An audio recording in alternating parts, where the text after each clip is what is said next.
আছে, যেখানে টাকা আছে এখানে এর চাইতে স্মার্ট স্বামী আমি ইচ্ছা করলে নিতে পারবো। কি দরকার আছে এর মতো একটা খ্যাত, এর মতো একটা গাইয়ারে নিয়ে আমার সংসার করার? বলেন, আমার কোনো ইচ্ছা নাই ভাই, আমি এর সাথে কোনো সংসারই করব না। আপনারা যত যাই বলেন আমাকে কোনো লাভ হবে না। তো ভাই, ভাবি তো যাইতে চাচ্ছে না আপনার সাথে, এখন আপনি কি করবেন?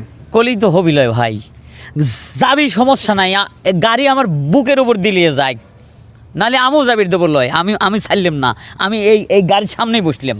ইতিহাস হয়ে যাক, ইতিহাস করবে চাই যে বোর জন্য জীবন দিছি, ভালোবাসার জন্য জীবন দিছি, তার তো ভালোবাসে আমি বিয়ে করছি, ঠিক আছে, ইতিহাস বানায় দেবো।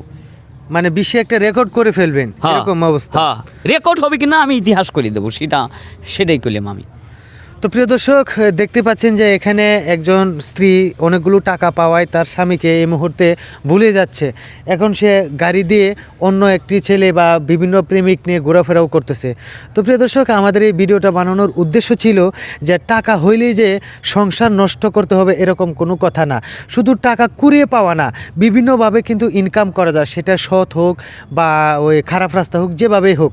যদি আপনি টাকাওয়ালা হয়ে যান তখন আপনি কখনোই এই কাজটা করবেন না যে সংসার ছেড়ে মানে অন্য কোথাও নতুন সংসার করবেন বা সংসার বিনষ্ট করে নিজের জীবনটাও নষ্ট করবেন বা অন্যের জীবনটাও নষ্ট করবেন। তো প্রিয় দর্শক, এই যে ঘটনাটি দেখলেন, এটার মতামত আপনারা অবশ্যই কমেন্টে জানিয়ে দেবেন। আর আমাদের এই ধরনের ভিডিওগুলো যদি আপনাদের কাছে ভালো লেগে থাকে তাহলে অবশ্যই লাইক, কমেন্ট, শেয়ার করে অন্য একজনকে দেখার সুযোগ করে দিবেন।